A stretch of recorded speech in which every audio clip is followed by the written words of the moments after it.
Well, haute cuisine, no brains lost. Well on, Max. Well, it looks like all that student debt wasn't for nothing. You're going to, you've got a career in broadcasting, I'm certain of it. Would you like to swap places with them, all of you? Because that's the way it's looking at the moment. Sounds good. Although I've probably just made them angry by saying that. So, just to recap and annoy them even further, you've got all your brains so far intact. They have lost 2.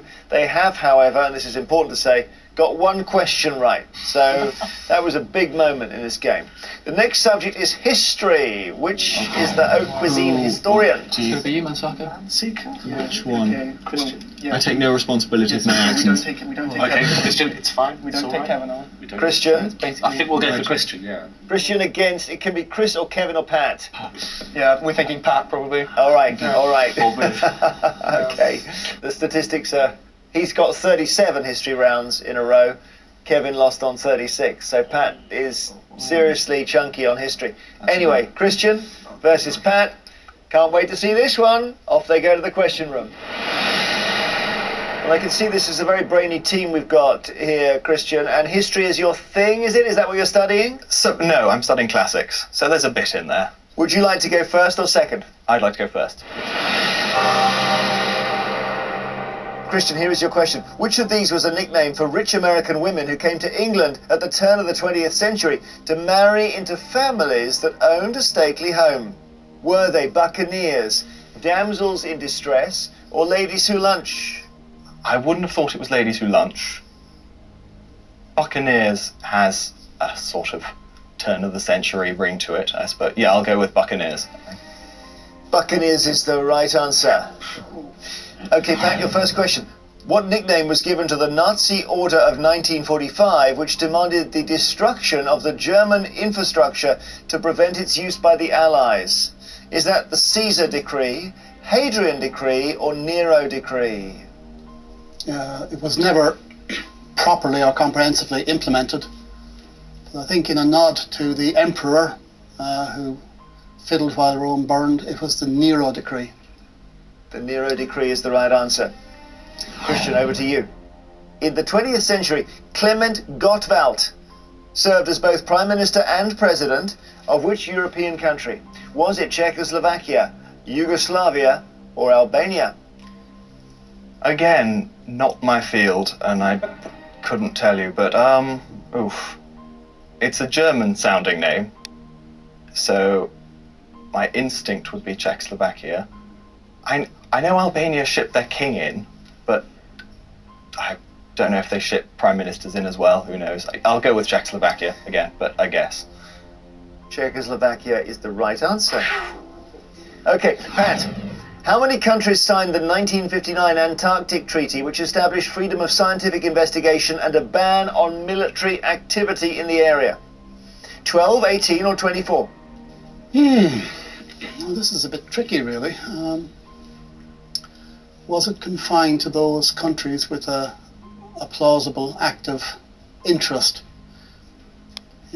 We're already exploring Antarctica and claiming little lumps of land, or is it open to all and sundry?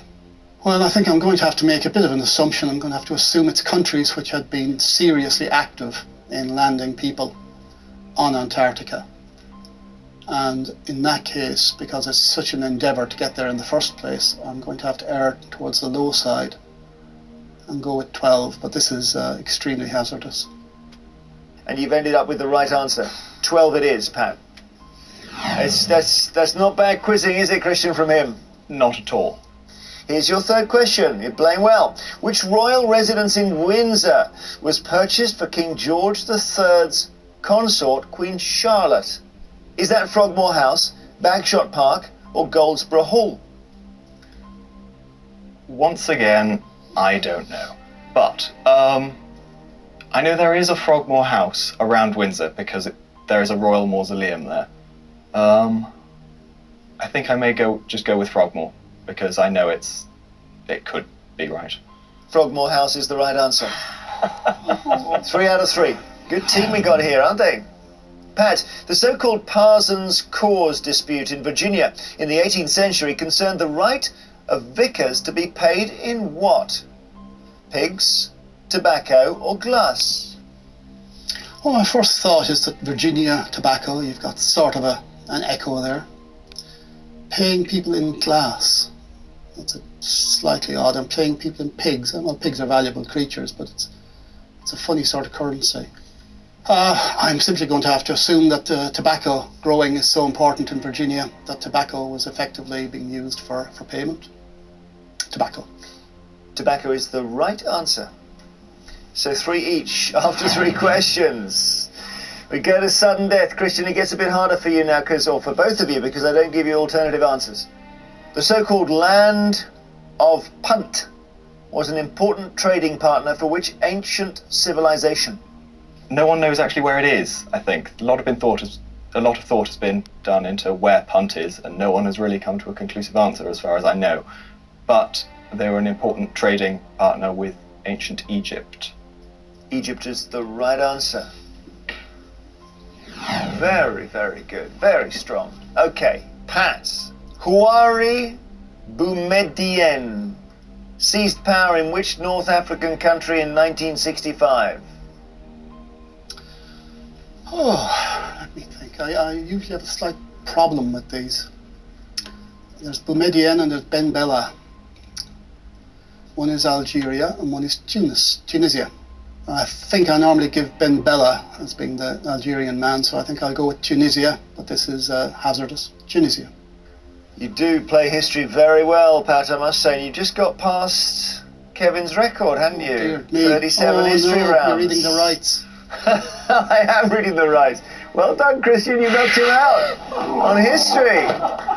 The answer is Algeria, not Tunisia. You're not going to get those wrong again, are you? Pat, you're not in the final. You're pretty much strongest subject and you're out. Come back to us and we'll play another round.